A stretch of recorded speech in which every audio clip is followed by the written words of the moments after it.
नमस्कार नीमच टुडे में आपका स्वागत है। हमारे खास कार्यक्रम सुबह सवेरे में आज आपसे एक ऐसी शख्सियत रूबरू हो रही है जो कि स्वतंत्रता संग्राम सेनानी परिवार से आते हैं और पेशे से डॉक्टर हैं।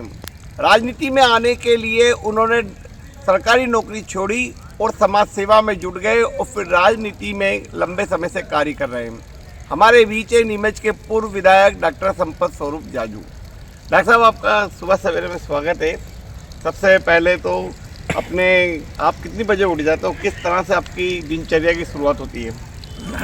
सबसे पहले तो मैं आपको धन्यवाद देना चाहता हूं कि आपने ये सुबह सवेरा जो कार्यक्रम किया और उसमें नीमच के राजनीतिक, सामाजिक, धार्मिक हर तरह के लोगों से चर्चा कर नीमच के उनके विचारों को, उनकी सोच को, नीमच के प्रति उनकी क्या आस्था, विश्वास और वो क्या चाहते हैं उसके बारे में आपने सवाल जवाब किए और उनके उत्तर भी दिए। उन लोगों ने, हर व्यक्ति ने अपने अपने विचार के हिसाब से दिया, तो वो उसके लिए स्वागत है और आपका बहुत बहुत आभार। अब आपने पूछा कि मैं कितने बजे, मेरी दिनचर्या सुबह 5 बजे से शुरू हो जाती है। मैं 5 बजे उठता हूँ। उठने के बाद मैं फ्रेश होता हूँ और फ्रेश होने के बाद गायत्री मंदिर जाता हूँ। प्रतिदिन गायत्री मंदिर जाता हूँ और वहाँ पर गायत्री मंदिर द्वारा जो एक सेवा दी जा रही है वहाँ के लोगों द्वारा, वो सेवा मेरे ख्याल से इस पूरे इलाके में कहीं नहीं है। वो लोग वहाँ पर प्राकृतिक चीज़ों का जूस देते हैं, तो मैं वहाँ पर जूस लेता हूँ और जूस लेने के बाद वापस घर आता हूँ और घर आने के बाद जो नित्य कर्म होता है, एक्सरसाइज करना, योगा करना, और ये करीब 1-1.5 घंटे ये करता हूँ। डॉक्टर साहब, आप जैसे राजनीतिक परिवार से रहे और स्वतंत्रता संग्राम सेनानी परिवार से रहे, तो जो राजनीति में आने का आपने लक्ष्य बना लिया था या एक्सीडेंटल राजनीति में? बिल्कुल सही कहा आपने, मैं एक्सीडेंटल राजनीति में आया। अगर राजनीतिक परिवार से हमारे किसी परिवार को आना होता तो मेरे पिताजी ने, स्वर्गीय सीताराम जी जाजू ने, सन 1969 के अंदर जब उपचुनाव हुआ था तब उनने चुनाव की राजनीति से संन्यास ले लिया था और मैं आया हूँ सन 85 के अंदर, जबकि मेरे बड़े भाई, 2 बड़े भाई भी थे परिवार के अंदर, उनके भाई लोग भी थे।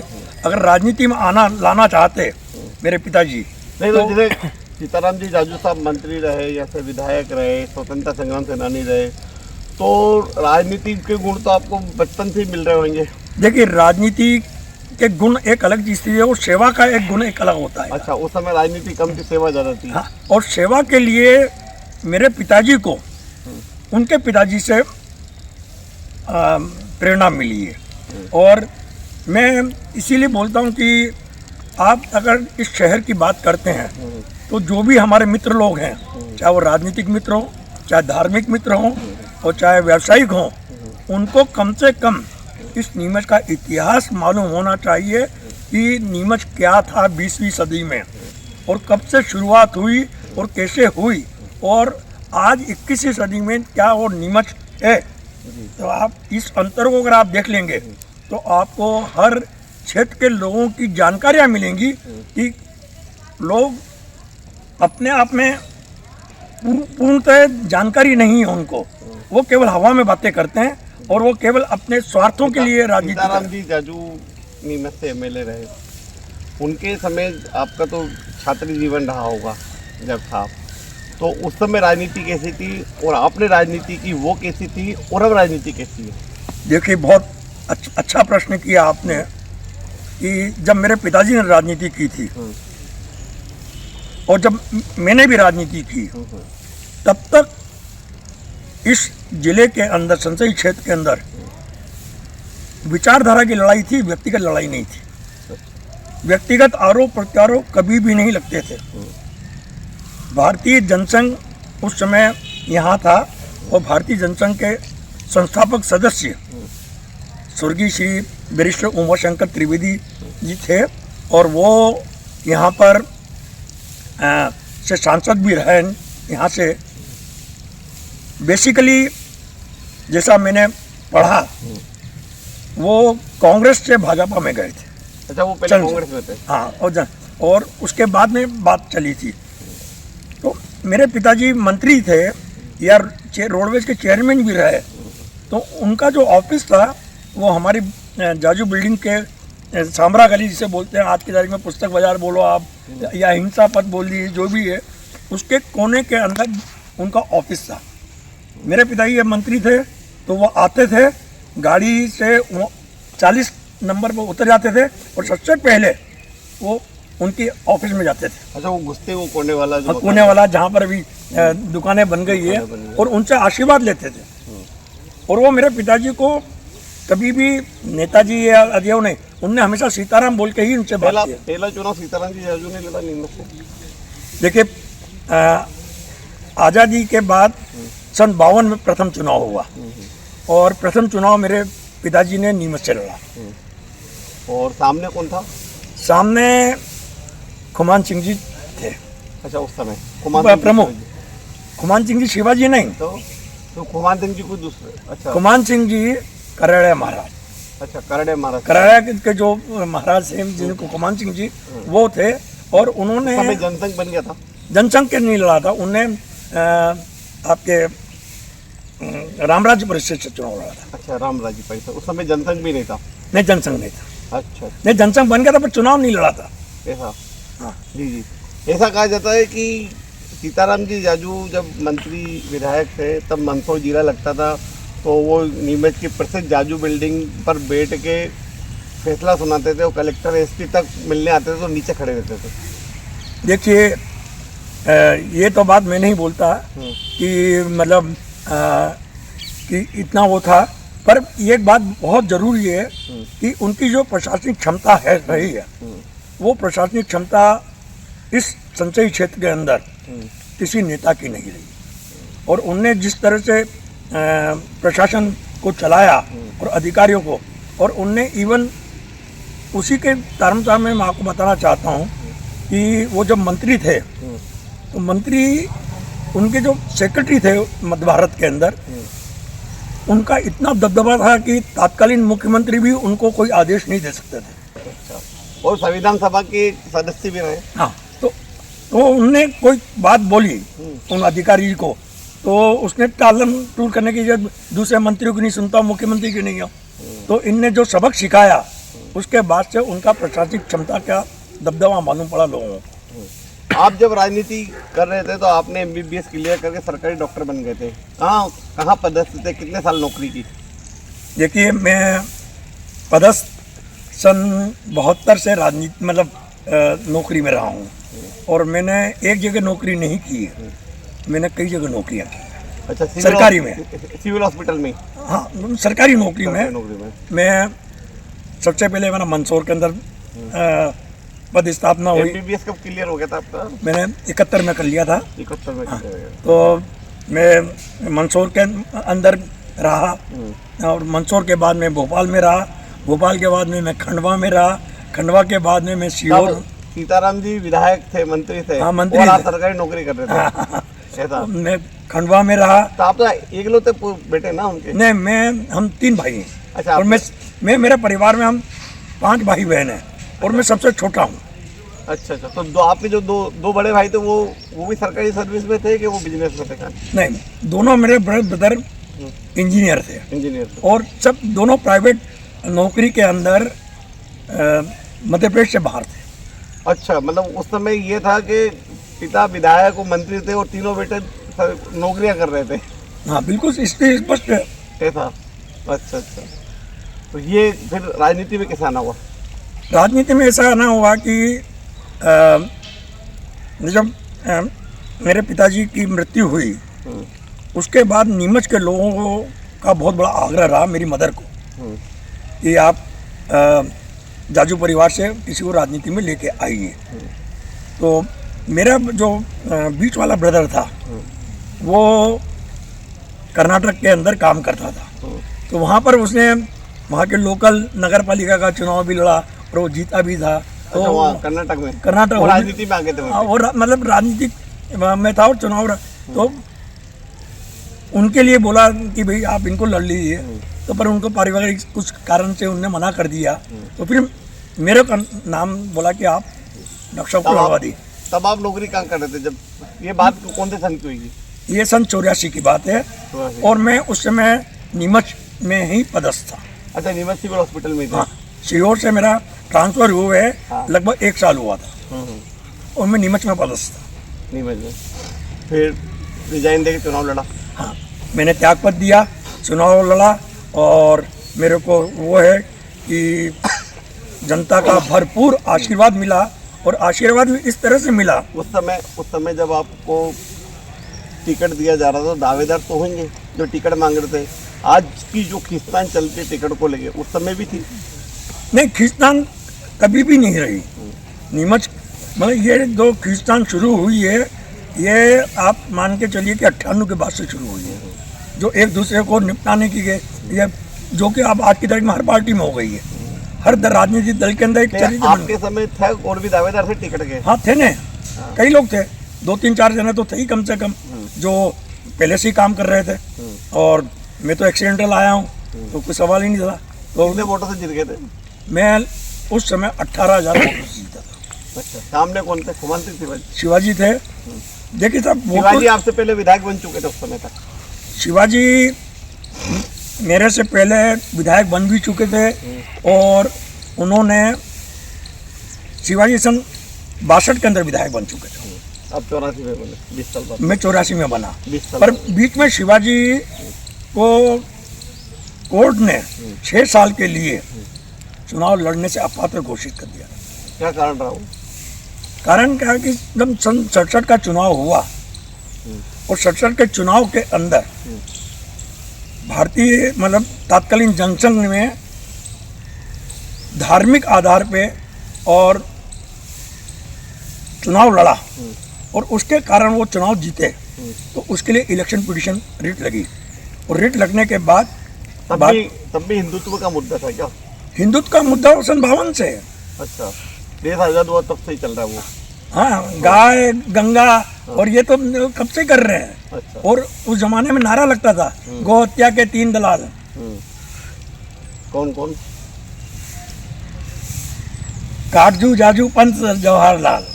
अच्छा, काटजू जाजू पंत जवाहरलाल। हाँ, गो हत्या। अच्छा, उस समय वो एक गो हत्या में इंदिरा गांधी ने जो गोलियां चलाई थी उस पर? ये बात की बात है, ये तो उसके पहले की बता रहा हूँ मैं ये आपको। उसके पहले की बता रहे। अच्छा।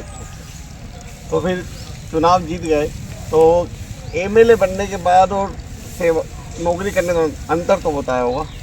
देखिए, बहुत अंतर हैगा।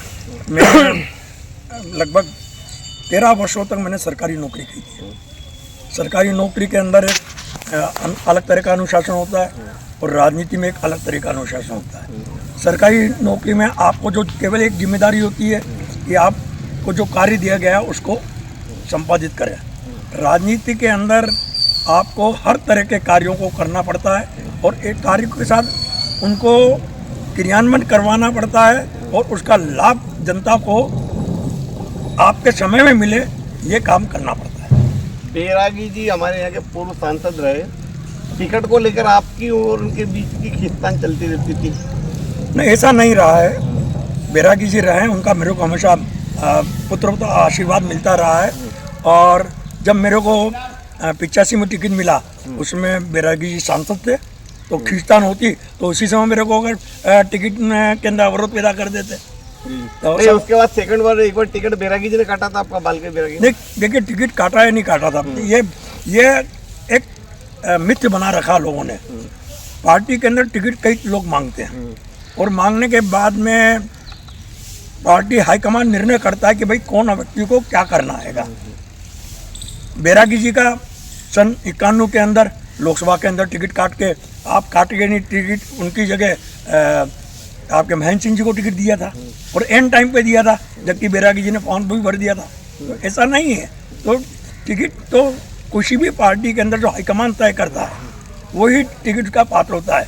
अब उसको आप निचले स्तर पे जो राजनीति करने वाले हैं वो तो अपने बैरागी जी जब लोकसभा सदस्य बन गए थे फिर 91 के इलेक्शन में आप टिकट के दावेदार थे और बैरागी जी को आपकी जगह मनासा से लाके नीमच से लड़ाया गया। नहीं, क्या कहानी है? 91 में तो मैंने चुनाव लड़ा है। अच्छा, 91 में फिर लड़ा आपने? हाँ, उस समय हार गए थे? हाँ, उस समय एक लहर चली थी। हाँ। और आज जो सबसे बड़ी बात नारा जो चलता है, हाँ, और जिसको प्रधानमंत्री जी मोदी जी भी बोलते हैं, हाँ। रेवड़ी कल्चर हाँ, और कर्जा माफी, जिसके के लिए प्रधानमंत्री जी बोलते हैं कि ये नहीं होना चाहिए, उसकी शुरुआत 91 के चुनाव में हुई थी। ये किसने की थी? सुंदरलाल जी पटवा जी ने की थी, हमारे स्वर्गीय। उन्होंने एक नारा दिया था, हाँ, बीजेपी का कहना साफ, सुई से लेके हवाई जहाज तक होंगे कर्जे माफ। तो ये उस समय उस लहर में हार गए आप? हाँ, उस लहर में। और दूसरा एक और था, उसी समय भाजपा के अडवाणी जी ने रथ यात्रा निकाली थी, और रथ यात्रा के साथ में उनने ईंटों का संग्रहण करना शुरू किया था राम मंदिर बनाने का। राम मंदिर के लिए तो सोमनाथ से अयोध्या तक जो रथ यात्रा निकली। तो दो चीज तात्कालीन परिस्थितियां बनी है। चुनाव जीतने के अंदर सबसे बड़ी चीज तात्कालीन परिस्थितियां बहुत बड़ी चीज होती हैं कि आप कैसे चुनाव जीतते हैं और क्या होता है। उस समय आपके सामने कौन था? उस समय मेरे सामने शिवाजी थे। शिवाजी थे। तो कितने वोटों से जीते थे उस समय वो? शिवाजी करीब 12,500 या 13,000 वोट से जीते। 12,500-13,000 वोट।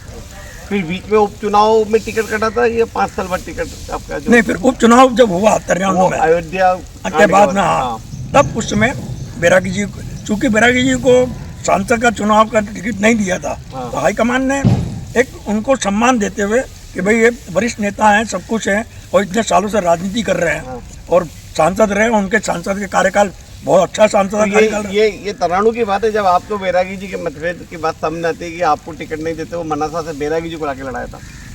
मनासा से कहाँ के? देखिए, जो सांसद था, हाँ। तो सांसद तो पूरे जिले के थे, पूरे जिले के। संसदीय क्षेत्र के थे, हाँ। तो और उनकी तो पहचान पूरे देश में है। अच्छा, ये दूसरी चीज़ ये कि उस समय क्या हुआ था कि पहले बैरागी जी की जीत घोषित हो गई थी और बाद में वो 63 वोटों से हार गए थे। उस समय ऐसा क्या माहौल बन गया था? देखिए, उस समय काउंटिंग होती थी बैलेट पेपर से, तो बैलेट पेपर के अंदर जो गिनती थी तो उसको फिर से दोबारा करवाया। तो ये तो आप देखिए कि कांग्रेस की सरकार होते हुए, कांग्रेस का के अधिकारी होते हुए भी कितनी बड़ी पारदर्शिता थी कांग्रेस के अंदर, कि जीतने के बाद भी अगर काउंटिंग में हुआ, आज का ज़माना होता जैसे आरोप लग रहे हैं कि साहब मुख्यमंत्री जी इन अधिकारियों को वहाँ पर पोस्टिंग करवाते हैं, कलेक्टर को पोस्टिंग करवाते हैं, एसपी को पोस्टिंग करवाते हैं, जिससे कि हम हेराफेरी कर दें। अगर कांग्रेस चाहती तो हेराफेरी कर सकती थी, पर कांग्रेस की ईमानदारी, चरित्र को आप वहाँ देखिए, उस चुनाव के अंदर मालूम पड़ता है। तो बैरागी जी की जीत गया था, जुलूस निकल गया था, बाद में पता चला कि रिकाउंटिंग में नहीं, जुलूस बैरागी जी ने नहीं निकाला था, कार्यकर्ताओं ने वो निकाला। कार्यकर्ता तो कि आप हर जगह जानते हैं कि कार्यकर्ता जो ग्रामीण क्षेत्र में है, और उसमें कोई इतना कम्युनिकेशन था नहीं, तो कि जबकि बैरागी जी ने कभी उसको उत्साह में वो नहीं किया। तो मतलब उस समय बैरागी जी जीती हुई बाजी हार गए थे, ऐसा कहते हैं? हाँ, ये बात कर सकते हैं, क्योंकि 66 वोट से हारना, और हार तो हार ही होती है, चाहे आप 1 वोट से हारो, चाहे सिक्के से हारो। तो आप बहुत जल्दी राजनीति से दूर हो गए, इसका कारण क्या रहा? देखिए, मैं राजनीति से दूर नहीं हुआ हूँ। आज भी आप मेरा इंटरव्यू भी ले रहे हैं, हाँ। तो मेरी कहीं ना कहीं सक्रियता है, इसका कारण से आप इंटरव्यू ले रहे हैं नहीं, कि सक्रिय राजनीति से दूर हो गए। सक्रिय राजनीति भी आप फिर गलत बोल रहे हैं। हाँ। आप ये बोलिए कि चुनाव की राजनीति से दूर हो हाँ, गया चुनाव की राजनीति से आप। दूर हो गए। और आज की तारीख में सबसे बड़ा दुर्भाग्य ये हो गया है हाँ। कि हर राजनीतिक नेता ये चाहता है कि मेरे को सेवा के लिए जनप्रतिनिधि होना बहुत जरूरी है। तो ये दोहरा चरित्र है भाई, सेवा करने के लिए कई कांग्रेस में एक चीज ये है कि कांग्रेस में गुटबाजी इतनी हो गई है, विधानसभा लोकल चुनाव से लेकर विधानसभा चुनाव तक अगर कांग्रेस का कोई अधिकृत उम्मीदवार खड़ा हो जाता है तो उसको इस तरह से निपटाया जाता है कि उसको घर ही छोड़ के आते हैं, मतलब वो बाद में पार्टी में आ ही नहीं पाता है। ये परंपरा एक 21वीं सदी में जात हुई है, 20वीं सदी तक ये परंपरा नहीं रही है। उस समय बागी नहीं होते थे, ज़्यादा बागी भी नहीं होते थे, और पार्टी के अंदर एक अनुशासन था। परंतु ये 21वीं सदी के अंदर मेरे को 98 तक का चुनाव याद है कि 98 और के अंदर नंद किशोर जी पटेल साहब को टिकट मिला था और उस समय मल्लाहगढ़ तहसील नीमच के अंदर था। मैंने और खुद ने स्वयं ने पटेल साहब को लेकर साथ साथ जाके पूरे मल्लाहगढ़ तहसील नीमच ग्रामीण और शहर के अंदर लोगों से को साथ 24 घंटे में से 18 घंटे उनके साथ मैंने काम किया और चुनाव जिताया। लेकिन अब की स्थिति ये है कि कांग्रेस खत्म सी हो गई है, कांग्रेस में संगठन नाम की चीज़ नहीं है, कांग्रेस में गुटबाजी हावी है। दूसरी तरफ बीजेपी का संगठन मजबूत है और यही कारण है कि वो सत्ता में बार बार आ रहे हैं, वो कांग्रेस सत्ता में नहीं आ पा रही है। देखिए, संगठन के लिए आप बात मत कीजिए कि मजबूत नहीं है, सब कुछ है। अगर आज संगठन मजबूत होता और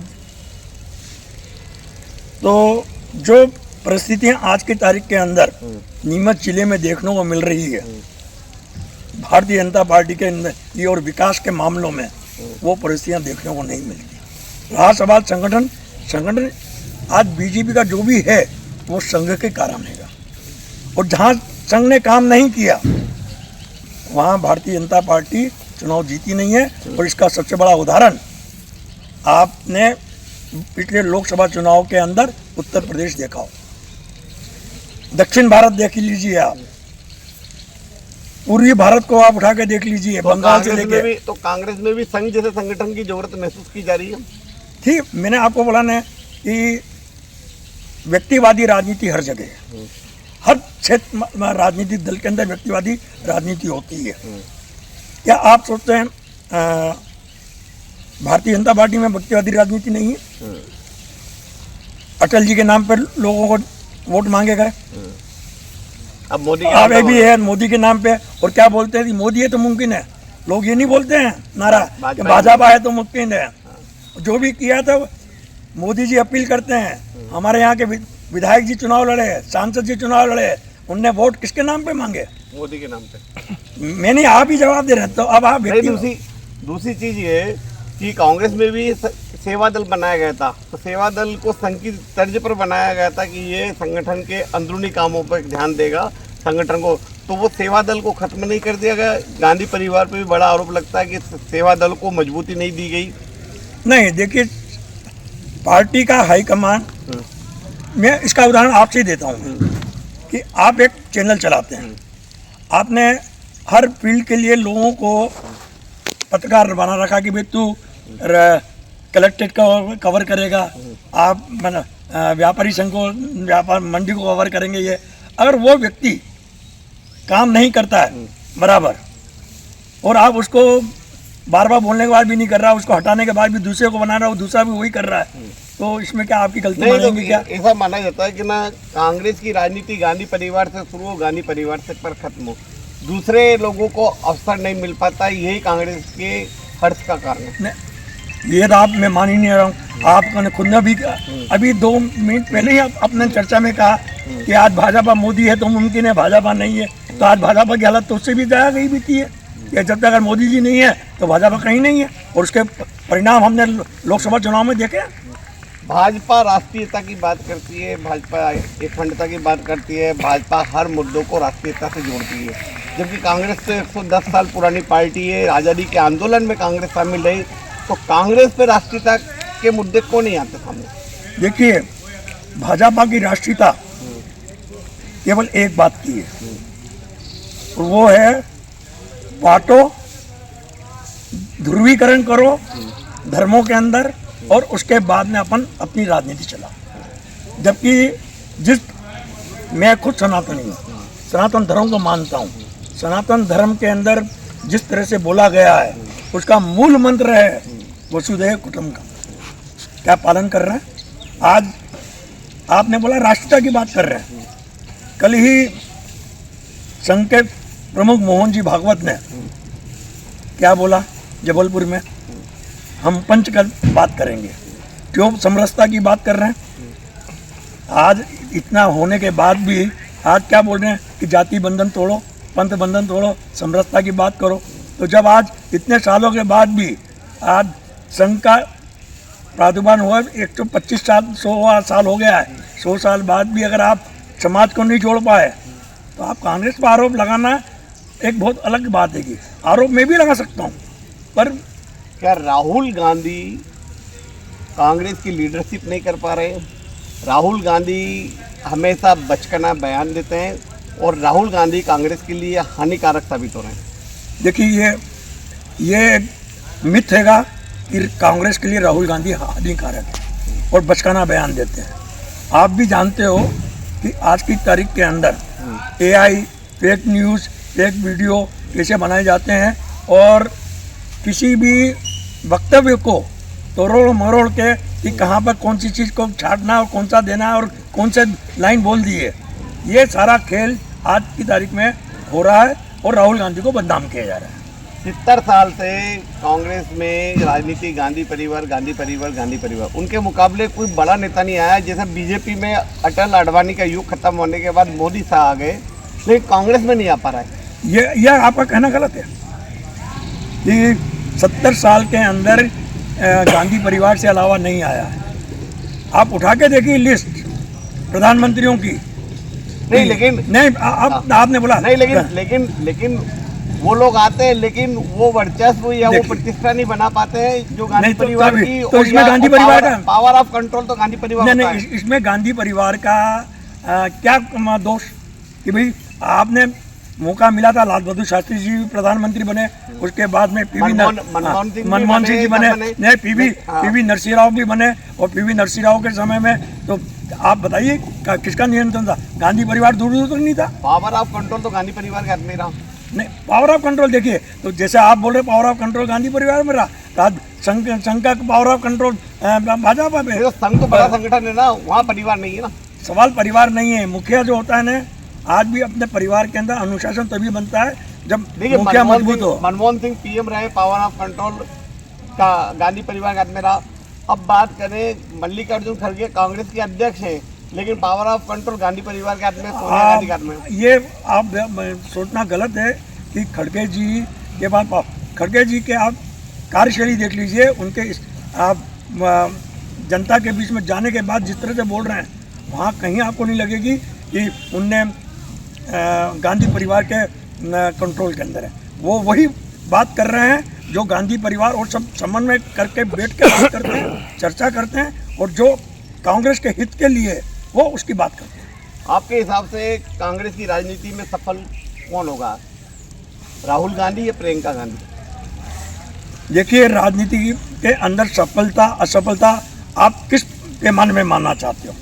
आप अगर हमारे यहाँ क्षेत्र के अंदर या भारत के अंदर सफलता और असफलता केवल एक बात पे मानी जाती है कि आप चुनाव जीते कि नहीं जीते, और आरोप प्रत्यारोप यही लगाए जाते हैं कि अरे चुनाव जीतना गांधी परिवार के लिए बड़ी बात नहीं है, कि राजनीति में टिके रहना भी, लेकिन सफल होना, राहुल गांधी पिछले 20 साल से संघर्ष कर रहे हैं, सफल नहीं हो पा रहे। लेकिन प्रियंका गांधी को इंदिरा गांधी की छवि लगती है, उनके प्रति लोगों का जुड़ाव है, लेकिन उनको फ्रंट पे नहीं लाया जाता है। तो इन दोनों में आप किसको श्रेष्ठ मानते हैं? ये आपका कहना गलत है कि फ्रंट में नहीं आता है। प्रियंका गांधी लगातार पिछले 10 सालों से काम कर रही है और उन्होंने उत्तर प्रदेश के अंदर काम किया, दक्षिण भारत में महिलाओं के लिए काम किया, उन्होंने आगे किया। तो ये कहना बहुत गलत है कि नहीं है, और उनका काम किया, उसका हमको परिणाम भी मिले। आज अगर सन 2024 के चुनाव में कांग्रेस ने और आपके यादव जी ने, अखिलेश जी ने मिलकर बीजेपी को शिकस्त दी है, वो बहुत बड़ा कारण है कि कांग्रेस में परिवारवाद, वंशवाद को बढ़ाने का भी आरोप लगता है। जैसा कि आप पर भी कहते हैं कि आपके पिताजी विधायक थे तो आप विधायक बन गए, और राहुल गांधी सांसद बन गए, जो क्या नाम है दिग्विजय सिंह के बेटे विधायक बन गए। ऐसे बहुत सारी लंबी सूची है। तो आम कार्यकर्ता, आम व्यक्ति कांग्रेस में वो स्थान नहीं मिल पाता जो उसको मिलना चाहिए, या वो वहाँ नहीं पहुँच पाता है। आपने बहुत अच्छा सवाल पूछा और मैं इसके लिए आपको आभार मानता हूँ। मैं आपने वंशवाद और परिवारवाद की बात की है। मैं पूरे देश के बारे में नहीं बताऊंगा, न मध्य प्रदेश के बारे में बताऊंगा, मैं केवल इस संसदीय क्षेत्र के बारे में बताऊंगा। जावत से लेकर जावरा तक, जावत से लेकर जावरा तक, और मनासा से लेकर मंदसौर तक भाजपा में जितना बड़ा परिवारवाद है उतना कहीं नहीं है। आप विधायकों को नाम गिनाना चाहता हूँ। जावत से कौन हैगा? ओम प्रकाश अपलेचा। जावरा से कौन है? राजेंद्र पांडे। उसके पहले मंदसौर से कौन था? यशपाल सिसोदिया। उनके अंकल क्या थे? वो तो बीजेपी से भी रहे, कांग्रेस में भी उनके परिवार के। उसके बाद आप चले जाइए सुहासरा में क्या था? पाटीदार जी का को टिकट दिया, उनके लड़के को टिकट दिया। आप आइए नीमच के अंदर जिला पंचायत का अध्यक्ष कौन है? उनके पिताजी क्या रहे? विधायक रहे। आप नगर पंचायत से लेके आपको संसद तक के बता दूंगा कि जहाँ पर कि परिवारवाद चला है अपने आप। नहीं, लेकिन ये भी कहा जाता है कि चाय बेचने वाला पीएम बन गया, गाय भैंसे चराने वाला सीएम बन गया, और ये स्थिति कांग्रेस में नहीं दिखती है। कांग्रेस में मैं इसीलिए बोलता हूँ कि जो ये आरोप लगाते हैं उन्होंने भारत का इतिहास ही नहीं पढ़ा आज़ादी के बाद। और ये चीज़ मैं बहुत स्पष्ट रूप से बोलता हूँ, खास करके नीमच संसदीय क्षेत्र के नेताओं को, भारतीय जनता पार्टी के, कि आप कम से कम संसदीय क्षेत्र का विकास से लेकर राजनीतिक इतिहास को पढ़िए और पढ़ने के बाद कोई कमेंट कीजिए किसी पे। मैं व्यक्तिगत आरोप किसी में नहीं लगाना चाहता हूँ मैं, पर मैं विकास की बात करना चाहता हूँ और विकास के बारे में बात करता हूँ। क्या कारण है पिछले 2 दशक से यहाँ पे भाजपा लगातार लोकसभा चुनाव जीत रही है और कांग्रेस हार रही है? देखिए, मैंने आपको सबसे पहले बोला, आपकी तात्कालीन परिस्थितियाँ और भावनात्मक मुद्दे जब आते हैं तो राजनीतिक दल चुनाव जीतता है। चाहे कोई सा आप इतिहास उठा के देख लीजिए राजनीति का, कि आप भावनात्मक मुद्दे और तात्कालीन परिस्थितियाँ। तो ये बात सही है कि कांग्रेस ने हिंदुत्व को नहीं पकड़ा, इसलिए उसको नुकसान उठाना पड़ रहा है। कांग्रेस एक सेक्युलर पार्टी है। आप मतलब धर्म नहीं पे, हमारा संविधान जो बोलता है हम उस संविधान के तहत चलते हैं, और संविधान में जो बोला है कांग्रेस उसकी विचारधारा से है। लेकिन कांग्रेस का एक बहुत बड़ा वोट बैंक दलित, पिछड़ा, मुस्लिम समझा जाता था, अब तो सब बीजेपी के पास चला गया। देखिए, अब वो कमजोरी है कि हम क्यों गए, हमने उसका विश्लेषण नहीं किया, और विश्लेषण किया भी तो उसको हम सुधार नहीं पाए। वो हम स्वीकार करते हैं ना कि जो बैंक वोट हमारा टूटा है उसमें कमजोरी स्थानीय हम नेताओं की है, ऊपर के नेताओं की नहीं है। उन्होंने आप नीमच मंदसौर के सांसद सुधीर गुप्ता पे सवाल उठाते हैं, लगातार उन्हें भारी बताते हैं, कहते हैं कि सुधीर गुप्ता ये ले गए, सुधीर गुप्ता वो ले गए। उनके सांसद प्रतिनिधि आदित्य मालू का एक बड़ा आरोप ये है कि डॉक्टर जाजू दोबारा चुनाव क्यों नहीं जीत पाए। मैंने आपको अभी पहले क्या बोला कि तात्कालीन परिस्थितियाँ और भावनात्मक मुद्दे, और मैंने उसके पहले आपको क्या बताया था कि 91 के अंदर सुंदरलाल जी पटवा ने क्या नारा दिया था, भाजपा का कहना साहब, सारे कर्जे होंगे माफ। तो ये मतलब तत्कालिक परिस्थिति के कारण आ रहे हैं। तत्कालिक परिस्थिति के कारण। और अभी सुधीर गुप्ता जीते तत्कालिक परिस्थिति से जीत रहे हैं। नहीं, तत्कालिक परिस्थिति जीत ही रहे। और दूसरी बात है, मैंने जो आरोप लगा रहा है, मैंने कभी व्यक्तिगत सुधीर गुप्ता जी के खिलाफ आरोप नहीं लगाया। नहीं, उनके कार्यों को लेकर सवाल उठाए। नहीं, कार्य तो मैं आपको यही बोलता हूँ, वो आप कहते हैं कि लोको सेट चला गया। लोको सेट तो भाप के इंजन रखने का कारखाना था, उसके जाने से क्या फर्क पड़ गया? मैं आपको एक चीज़ बताता हूँ, मैंने कभी ये आरोप नहीं लगाया कि नीमच से ये चीज़ चले गई है। मैंने कभी आरोप नहीं लगाया कि नीमच से ये चीज़ चले गई है। मैंने हमेशा ये कहा है कि नीमच जो पात्र था वो चीज़ नहीं मिली। आप किन चीज़ों का पात्र? और नीमच को हम आज आप भी हैं, तो आप अगर आपका विकास हुआ तो आपने अपने परिवार का अनुभव का लाभ लिया आएगा कि भाई मेरे परिवार की स्थिति क्या थी, मेरे को आगे बढ़ना तो मेरे को क्या बदलाव लाना है, और जो परिवार के बुजुर्गों ने आपको राय दी उसको आपने माना। आज नीमच की अफीम के पट्टों की बात करें, कांग्रेस के समय तो पट्टे घटकर 14,000 रह गए थे। पूरे मध्य प्रदेश में कुल 14,000 किसान की संख्या रह गई थी। आज अफीम नीति में इतना बदलाव हुआ है कि करीब 1.5 लाख अफीम के किसान वापिस आ गए। CPS सिस्टम लागू हुआ, CPS में फिर मार्फिन वाला सिस्टम आ गया। मार्फिन से फिर 2 तरह से अफीम की खेती हो रही है, एक चिराई लुनाई से हो रही है, एक डोडा सीधे निकाला जा रहा है। देखिए, आपने एक साथ 3-4 सवाल पूछ लिए हैं, मैं आपको एक एक करके जवाब देता हूँ। सबसे पहली बात तो ये है कि आप 20वीं और 21वीं सदी का इतिहास उठा के देखिए।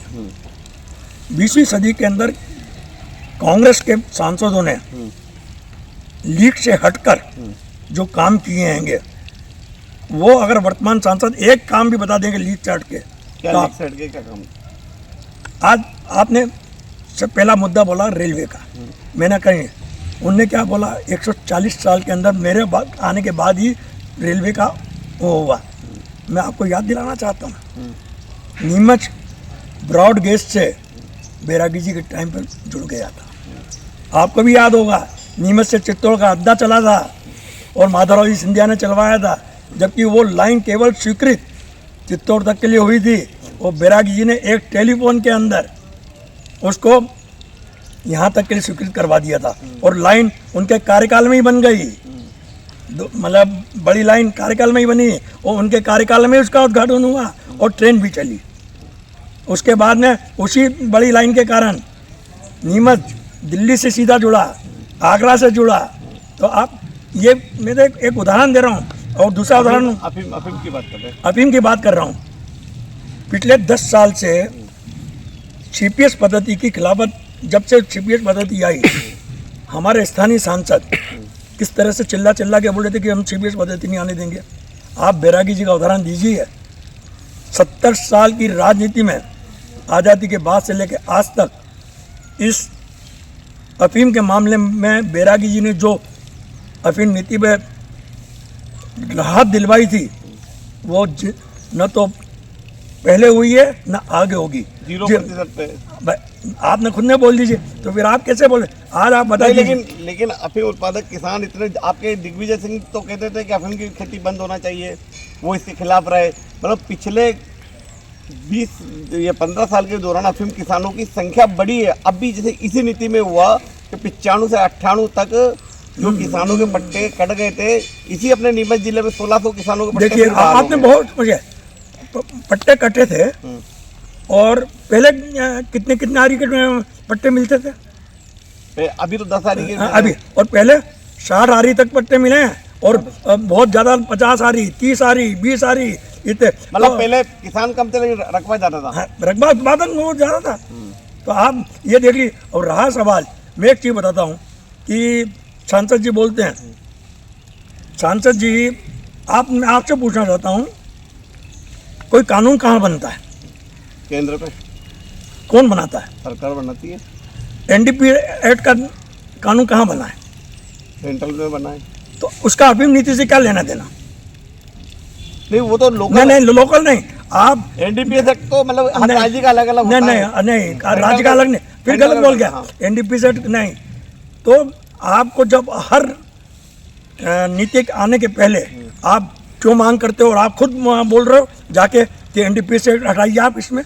मैं तो यह पूछना चाहता हूँ कि पिछले 10 साल के अंदर इस मुद्दे पे एनडीपीएस एक्ट के ऊपर सांसद जी ने लोकसभा में कितनी बार, बहुत प्रश्न पूछते हैं, प्रश्न के अंदर उनका रिकॉर्ड है, कितनी बार इनने एनडीपीएस एक्ट हटाने के लिए मांग रखी, कितनी बार उनने वहाँ पर चर्चा करवाई, बताया तो सही।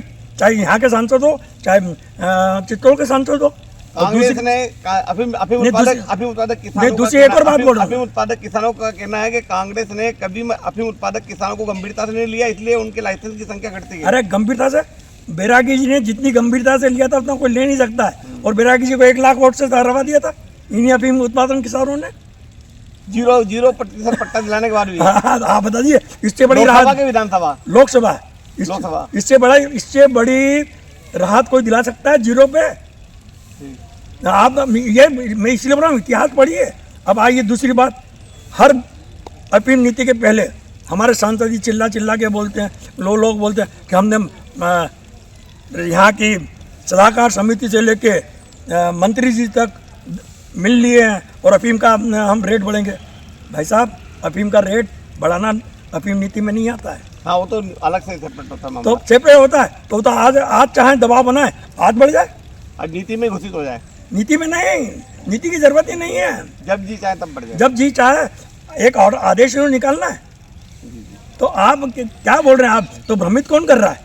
हम नहीं कर रहे हैं। मैं तो बात ये है, मैंने आप सीपीएस पद्धति की बात की आपने। मैंने जब सीपीएस पद्धति में पहली बार जब पट्टे मिले थे, उसके पहले मैं अमेरिका में था और अमेरिका से मैंने अफीम नीति आने के पहले बाकायदा एक स्टेटमेंट दिया था और एक चैनल को इंटरव्यू दिया था। उसने मेरे इंटरव्यू को दिया उसने कि सीपीएस पद्धति से ही आने वाले समय के अंदर पट्टे मिलेंगे, इसके अलावा तो कोई। आप किसको बेहतर मानते हैं, चीरा लगाने वाली पद्धति की सीपीएस? देखिए, जिस तरह से जो स्थितियां बन रही है, मैं तो सीधी बात बोलूँ, सरकार ने जो निर्णय लिया है, मैंने निर्णय नहीं लिया है सीपीएस के लिए। लेकिन अभी लेकिन सरकार ने, और किस सरकार ने लिया है? मोदी सरकार ने निर्णय लिया है, निर्मला सीतारमण जी ने निर्णय लिया है सीपीएस पद्धति के तहत कि हम ये काम करेंगे। निर्मला सीतारमण जी, लेकिन अभी एक रास्ता निकल गया, सीपीएस से प्रमोट करके जो किसान ज्यादा डोडा दे रहा है उनको फिर चीरा लगाने का पट्टा दे रहे हैं। नहीं, देखिए वो 900 किलो वाली जो आप बात कर रहे हैं, मेरे को एक चीज़ बता दीजिए कि कितने लाभार्थी किसान हैं। भाई मैं तो नहीं जाता हूँ, सांसद महोदय बताए ना कि लूनी चिरनी के 10,000 पट्टे मिल गए सीपीएस वालों को। या टोटल सीपीएस के कितने वो हैं? सीपीएस के टोटल जो 27,000 करीब है, हैं? 27,000 करीब है। ये तो मंदसौर जिले की बात कर रहे हो आप। टोटल इसमें कितने हैं? 50,000 से ज़्यादा हैं। तो आप ये टोटल बताइए तो सही। अभी जो पट्टे दिए वो 1600 करीब है, वो उनको भी सीपीएस में शामिल करने हैं। नहीं, तो अभी जो दिए हैं तो वो तो कौन से दिए हैं? जो पट्टे कटे हुए थे। अगर इतना दमखम था तो उनको दिलवाते ना लूनी चुनी में। नहीं, वो तो एक रूल बन गया ना। नहीं, रूल नहीं है। मतलब जो उनको पहले सीपीएस देंगे, फिर डोडा ज्यादा देंगे तो फिर उनको लूनी चिरनी में आएगा। आप करो तो मतलब रूल है, मैं और गलत बात बोलो, हम सही बोलते हैं तो बोले नहीं ये तो वो है। अच्छा, ऐसा नहीं है, आप करो तो नीला है। अब हम आपसे कुछ ना ऐसे सवाल देंगे, ऑप्शन देंगे, उसमें आपको ऑप्शन पर जवाब देना है। आप नीमच में विधायक रहे, किसका कार्यकाल आप श्रेष्ठ मानते हैं? डॉक्टर संपत जाजू, खुमान सिंह शिवाजी, नंदकिशोर पटेल या दिलीप सिंह परिहार? देखिए, मैं श्रेष्ठ कार्यकाल, आप तो इन 5 साल का नहीं बोल रहा हूँ, नहीं ये 20 साल का, 20 साल का नहीं बोल रहा हूँ, मैं 70 साल का बोल रहा हूँ कि श्रेष्ठ कार्यकाल कांग्रेस के विधायकों का रहा है। कौन कौन से विधायक? सीताराम जाजू से लेकर नंदकिशोर पटेल तक। डॉक्टर जाजू का कार्यकाल मैंने उसके अंदर मैंने ना सीताराम जाजू से लेकर नंदकिशोर पटेल तक, सीताराम जाजू, रघुनाथ प्रसाद जी वर्मा, मैं स्वयं और नंदकिशोर पटेल। तो बीजेपी के विधायकों ने कोई काम नहीं किया?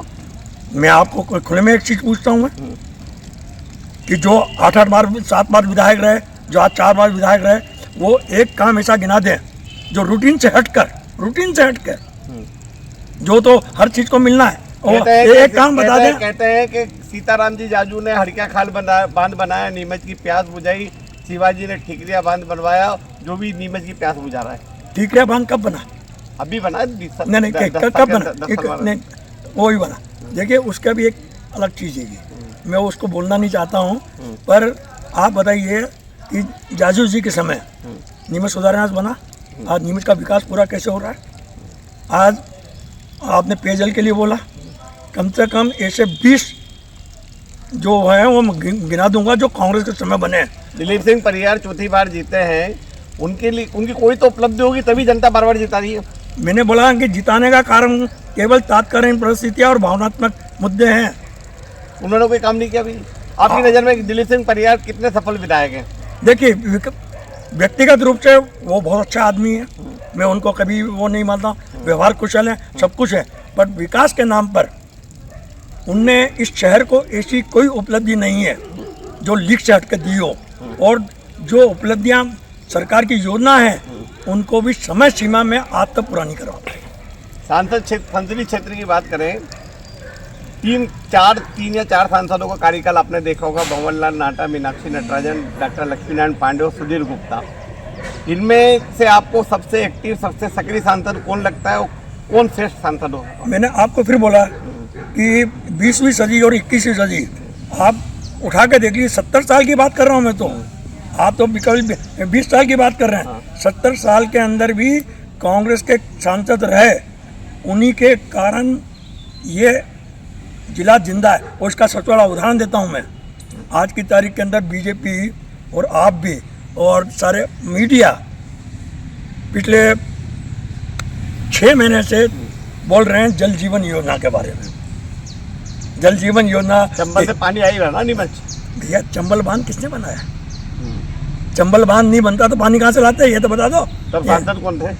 सांसद कैलाशनाथ काटजू, जावरा से जो सीएम रहे। ना कैलाशनाथ। और सबसे मजे की बात आप देखिए, अभी तो कोई काम समय सीमा में पूरा नहीं होता है। ये जो चंबल का बांध बना वो उनके समय स्वीकृत हुआ और उन्हीं के समय में उसका उद्घाटन भी हुआ। डॉक्टर लक्ष्मीनारायण पांडे भी करीब 35 साल तक सांसद रहे, उनकी कितनी उपलब्धि मानते हैं आप? उनकी उपलब्धि मैंने बोला कि वो व्यक्तिगत बहुत अच्छे आदमी थे। उपलब्धि कुछ नहीं। उपलब्धि आप बता दीजिए, मैंने आप जनता से पूछा, आप बताइए कि क्या उपलब्धि रही है। बैरागी जी का 5 साल का कार्यकाल रहा, उनकी क्या उपलब्धि थी? बैरागी जी का तो मैंने एक तो आपको ब्रॉडगेज की बताई, दूसरा इस संसदीय क्षेत्र में उस जमाने में टीवी टावर लगे थे। तो टीवी टावर थे ना, उस समय निर्णय लिया था कि हर संसदीय क्षेत्र में एक टीवी टावर देंगे। पूरे हिंदुस्तान में मंदसौर संसदीय क्षेत्र एकमात्र था जहाँ पर कि 3 टीवी टावर लगे, नीमच, मंदसौर और जावरा। तो मीनाक्षी जी ने काम नहीं किया? अब मैं आपको एक एक करके बता रहा हूँ ना। आप बैरागी जी का और देख लीजिए, नवोदय विद्यालय आउट ऑफ वे जाके रामपुरा के अंदर बना। आप बैरागी जी का आपको अफीम के बारे में बताया ही है, रेल के बारे में मैंने बताया ही है, और अन्य कार्य बहुत से हैं, गिनाऊंगा तो आपको बहुत मिल जाएंगे। मीनाक्षी जी ने कार्य नहीं किया? मीनाक्षी जी के काम का ही बताता हूँ आपको मैं कि नीमच मंदसौर संसदीय के अंदर कितनी नगर पंचायत हैं? अभी 11 होगी। ये तो नीमच जिले की बात कर रहा। ऐसे तो होगी करीब 22 के आसपास। आज जितनी भी योजना आई हैं पेयजल की, चाहे नगर पंचायतों से लेके, वो मीनाक्षी जी के समय स्वीकृत हुई है। मीनाक्षी जी के समय दोहरीकरण स्वीकृत हुआ है। मीनाक्षी जी के समय दिल्ली मुंबई इंडस्ट्रियल कॉरिडोर स्वीकृत हुआ है, जिसको कि आज भी पूरा नहीं हो पा रहा है। तो आप तो मेरे को तो ऐसे एक आध काम बताओ ना लिस्ट चढ़ के। तो सुधीर गुप्ता का कार्यकाल आपको ठीक नहीं लग रहा है? मतलब उन्होंने ठीक नहीं लग रहा है। मैंने कहा उनकी कार्यशैली जो विकास के मामले में, उनने, इसका उदाहरण मैं आपको बता रहा हूँ, एक लेटेस्ट आपके और आपने और हर अखबार ने। अच्छा, सुधीर गुप्ता के कार्यों की में जो उनका ये जो तीसरा कार्यकाल चल रहा है, 10 साल में कुछ तो उपलब्धि होगी। मैंने बोला ना उपलब्धि वो बता दें कि जो केंद्र सरकार की योजना है जो पात्र है, 14,000 से पट्टे 1.5 लाख तक लेकर आ गए, ये उपलब्धि नहीं है क्या? नहीं उपलब्धि। फिर क्या कारण है कि आपको सीपीएस के होल्ड करने पड़ रहे हैं? एक ही संसदीय क्षेत्र में उनके 3 मेडिकल कॉलेज है, नीमच, मंदसौर और। मैं आपको इसी मुद्दे पर आना था। अभी 1 महीने पहले मेडिकल कॉलेज का हुआ। मेडिकल कॉलेज के लिए क्या बोला, बहुत श्रेय लिया गया कि नीमच को ये सुविधा मिल गई और ये मिल गया। फिर क्या कारण है कि अभी भी डिलीवरी की पेशेंट उदयपुर रिफर होती हैं? नहीं, वो तो और नहीं वो तो मेडिकल कॉलेज की सौगात मिल रहा है, और अब वो सारी व्यवस्थाएं जुटेंगी ना। नहीं, व्यवस्था जहाँ 80% डॉक्टर पोस्ट हो गए, जब भाई मानव संसाधन तो आ गया ना, तो मानव संसाधन का उपयोग यहाँ नीमच के जिला चिकित्सालय में क्यों नहीं हो पा रहा है? और क्यों जा रहे हैं? आप उनने बोला कि मैंने 20 एम्बुलेंस दी। आप रोज देख लीजिए रतनगढ़ और सिंगोली से कि एम्बुलेंस क्या कर रही है। अच्छा, ये कबाल खाने पड़ी हुई है। ये सुधीर गुप्ता सांसद रहे, वो दावा करते हैं देश का पहला ऐसा संसदीय क्षेत्र है जहाँ 3 जिलों में 3 मेडिकल कॉलेज हैं। देखिए 3 जिले अलग है। संसदीय क्षेत्र में क्या जावरा के अंदर खुला क्या? रतलाम तो है ना उनका। और रतलाम तो कब खुला? सबसे पहले रतलाम ही शुरू हुआ। नहीं, तो उस समय तो इनका एक भी स्टेटमेंट दिखा दो आप कि ये नहीं। सुनिए, जब रतलाम बना तो इनने कभी श्रेय के लिए बात की? रतलाम वाले ने ही अपना बोला है। रतलाम मिला तो उसका क्या हुआ? जावरा को उसका लाभ मिला है, पर 3 खोलना गलत। आप मंदसौर नीमच तो खोले ना सर। अरे उनने खोला है नीमच के लिए। आप पत्रकार लोगों ने सबने कितनी मेहनत की है। वो तो लड़ाई लड़ी, लेकिन बाद में जब मेरी बात सुनिए, पहले मेडिकल कॉलेज मंदसौर स्वीकृत हुआ, मंदसौर के बाद जब नीमच के लोगों ने आवाज उठाई तो सुधीर गुप्ता ने इस बात को सेंट्रल तक पहुंचाया। बजट सुधीर गुप्ता ने नहीं पहुंचाया, कमलनाथ जी की सरकार थी और यहाँ के पत्रकार। वो तो सरकार का दायित्व था ना। दायित्व नहीं, दायित्व तो बहुत होता है। तो अब मैं आपसे पूछता हूँ, सांसद का दायित्व क्या होता है? एक जनप्रतिनिधि का दायित्व क्या है? उन्हें सबसे सक्रिय सांसद बताया जाता है। 3 बार सांसद रत्न अवार्ड मिल गए, और अब तक के जितने सांसद है उनमें सबसे सर्वश्रेष्ठ सांसद बताया जाता है। मैं आपके मान्य मेरा सक्रिय सांसद का मतलब क्या है, सांसद की सबसे प्रथम जिम्मेदारी क्या होती है? देखिए, हमने तो होश संभाला, हमने तो 2 लोगों का कार्यकाल देखा, मीनाक्षी नटराजन का और सुधीर गुप्ता का, और थोड़ा बहुत लक्ष्मी नारायण पांडे का। पांडे जी का तो खैर नाम सुना सा लगता था, क्षेत्र में आते नहीं थे, लेकिन पिछले 10-12 साल में सुधीर गुप्ता की जो सक्रियता है, लगातार लोगों से मिलना और वोटों का रिकॉर्ड भी वो बनाते जा रहे हैं। देखिए, रिकॉर्ड मैंने क्या बोला आपको कि रिकॉर्ड बनाना, चुनाव जीतना, क्या वो उन्होंने कभी ये बोला कि मैंने ये उपलब्धि, आप खुद देख लीजिए उपलब्धियों को। भाई आज बता दीजिए, आप चलिए मैं आपको जिला चिकित्सालय लेकर चलता हूँ कि जो योजना 2 साल पहले स्वीकृत हो गई थी, अभी तक वो पूरी नहीं हुई। हमारे यहाँ ओपीएम फैक्ट्री सालों पुराने ढर्रे पे चल रही है, उसका डेवलपमेंट नहीं हो पाया। सीपीएस प्लांट नया डल रहा है, नई सीमेंट फैक्ट्री आ रही है। सीसीआई प्लांट जो सीमेंट फैक्ट्री था वो वापस शुरू नहीं हो पाया। नहीं, इसके अंदर मैं चीज़ बताऊँ कि मैं तो बहुत खुली बात करता हूँ और स्पष्ट बोलता हूँ कि इसके अंदर इनका क्या योगदान। जैसे सीआरपी के मामले में बोलते हैं कि मैंने सीआरपी में करोड़ रुपया ला दिया। सीआरपी के कोई सीआरपी में तो जो आना हो तो आएगा ही। आपने ये रूटीन चार्ट के आप बताइए कि मैंने ये कर दिया, यहाँ से सीआरपी की बटालियन चले गई, उसको रोकने के लिए कुछ नहीं किया। आज आप क्या, सीआरपी भी कोई बटालियन नहीं गई, अरे कई ऑफिसर चले गए हैं, आप ये तो नहीं है, जानकारी लो।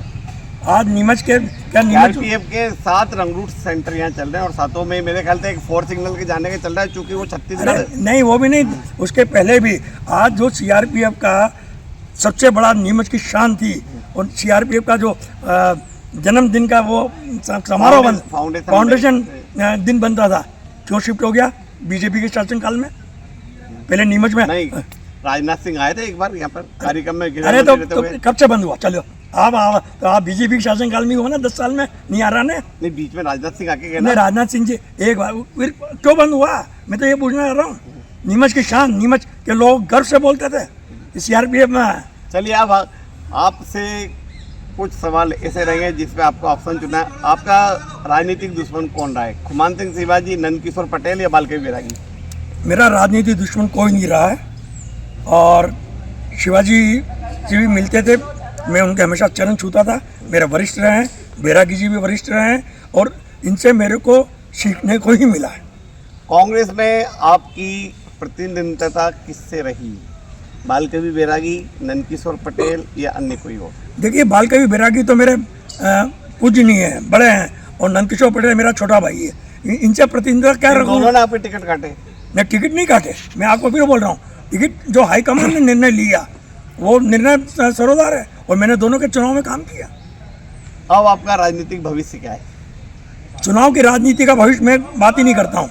मेरे को तो इस शहर से करना है कि शहर का विकास कैसे करेगा, और शहर के विकास में जो अवरोध करेगा या जो क्रियान्वयन नहीं करेगा धरातल पे, मैं उसकी खिलाफत करूँगा, चाहे कोई भी पार्टी आदमी। आप 6 महीने अमेरिका रहते हैं, 6 महीने हिंदुस्तान में रहते हैं, कैसा लगता है जब 6 महीने वहाँ रहते हैं और फिर यहाँ आते हैं? मेरे को जब मैं अमेरिका भी रहता हूँ तो मेरे को कोई फ़र्क नहीं पड़ता है, क्योंकि मैं नीमच से बिल्कुल जुड़ा रहता हूँ। और ये चीज़ आप भी देख लीजिए कि मैं अमेरिका रहने के बाद भी नीमच के अंदर राजनीति की सक्रियता से हर तरह के मुद्दों को उठाया मैंने। तो नीमच और अमेरिका में क्या अंतर समझते हैं? नीमच और अमेरिका में बहुत अंतर है। यहाँ राजनीति के अंदर अमेरिका के शहर और नीमच शहर में कि डेवलपमेंट में तो जमीन आसमान का अंतर हो गई क्या? नहीं, डेवलपमेंट में नहीं, राजनीतिक कार्यशैली में बहुत अंतर है। यहाँ हर कार्य के लिए स्वार्थ देखा जाता है, और वहाँ संविधान के तहत नियम अनुसार काम किया जाता है। यहाँ नियम है, अतिक्रमण नहीं होना चाहिए, पर हम अतिक्रमण हटाएंगे भी ना तो डॉक्टर जाजू को तो नहीं हटेगा, और राकेश सोन का हट जाएगा। क्यों? डॉक्टर जाजू रसूख वाला है, पूर्व विधायक है। मतलब भेदभाव, भ्रष्टाचार, ये सब यहाँ पर ज़्यादा वहाँ नहीं है? बिल्कुल नहीं है, और तभी कारण है कि आज अमेरिका पूरे दुनिया के अंदर विश्व का शिरोमणि बना हुआ है। ठीक सर, धन्यवाद। तो आप थे डॉक्टर संपत स्वरूप जाजू, पूर्व विधायक, जिन्होंने हर सवाल का बेबाकी से जवाब दिया, अपने विरोधियों को लेकर बात की, राजनीति को लेकर बात की, समाज सेवा को लेकर बात की, और तमाम मुद्दों पर हर सवाल का दिए जवाब।